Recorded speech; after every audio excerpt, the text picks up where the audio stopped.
Okay, well, welcome back to Black Swan Outdoors. In this series, we had talked about all the different kits and talking about all these components into those kits. Today, we're going to talk about the loadout plan. That's getting these kits into the vehicle. So what we want to do is we want to have an idea of how and where we are going to pack our items. And so we're going to do this for two reasons. One is for an emergency, we know exactly what to grab and where to put it. And then if we needed, say, something like the first aid kit while we're driving, we know exactly where that first aid kit is. Or anybody else, any other travelers with you, also are going to know. From a non-emergency standpoint, having things ready to go and having kind of designated places also helps you kind of get out on the road or for a road trip faster. And in particular, if you're like camping, hiking, overnight camping, that kind of thing, having pre-packed bags and having kind of a load plan so you know exactly what goes where is going to help you get onto the trail faster, get out to a campsite quicker on the weekend, and you can spend more time having fun and less time planning because you've pre-planned everything. So let's talk a little bit about the way that we have this set up. Today I have it set up for one person, so I have a different configuration for two, but essentially what I want to do is, of course, make the driver's seat clear, and I'm going to have ready my 2-meter handheld radio right here. And then you'll see I have my 10-inch tablet mounted here, and that is for navigation, essentially, so I can see the navigation screen a lot better on this larger tablet. The second role would be as entertainment for the passenger as well. If someone wanted to watch a movie, they could certainly do that.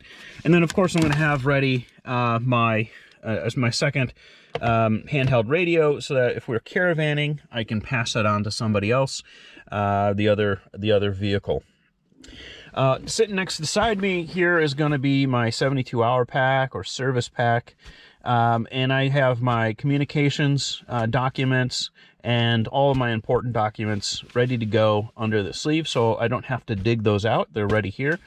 Then my kind of day pack, I certainly could take everything inside here and pre-pack it into there. But this gives me the ability to grab, I have IFAK available, I have regular first aid kit available, flashlight.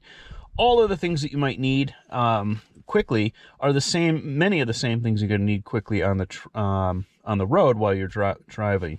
And then binoculars. And then the pack itself is secured with a little paracord and a carabiner, so that if I had to stop quickly, it's not going to roll forward into the off the seat. Okay, so next, back here, leaving this area open for a passenger, which is going to be a dog. So I have her dirty paw towel. This is her bed. And then my NBC kit slung over here. That's ready to go, so it's within an arm's reach. I can just reach back and get that. And then coming back into the back, here is most of the other kits and the kit items. Now, when we're packing just like we're on a trail. So when you're hiking, you might want a raincoat. You might need your first aid kit. You might need, food or whatever. And so you want to make sure that those things are at the top. And so we're going to do the same thing when we're packing a car. We're going to think about, well, what are we going to need available when we are on the road, and what are we going to need available to us, or what we're not going to need until we get to our campsite or destination. So in the back here, I have the larger first aid kit. Probably not going to need that on the road, but it's still accessible if we do. We've got the camping gear back here, also secured. And then I have the cooler, and again, the cooler is nice and clear so we can get into it. Nothing's packed on top of it. And then battery for the radio. And then this is the solar kit and another antenna for the radio. So if we wanted to stop for lunch or wanted to set up the radio, we can certainly do that without having to dig everything out. We can just pull out one of the cases. And then as far as for protection, in a dicey situation, you want to make sure that you have your firearms up front. So I have a firearms case, and then your plate carrier, helmet, whatever kind of protective gear, of course, that you're not wearing, have that very accessible. Okay, around the corner here is kind of, this is the clothing bag. And so this bag is, duffel bag is large enough for 2 sleeping bags and clothing for 2 people on a weekend. By putting it right here gives me the ability to keep all my clothing in here. Even if we're setting up a tent, I'm going to keep this right here. That gives me the ability to find my stuff, put on my clothes that I need. One of the things, though, that is a concern is that if you're in an emergency situation of some kind, you might not have enough time to change. So having a change of clothes ready to go is really important.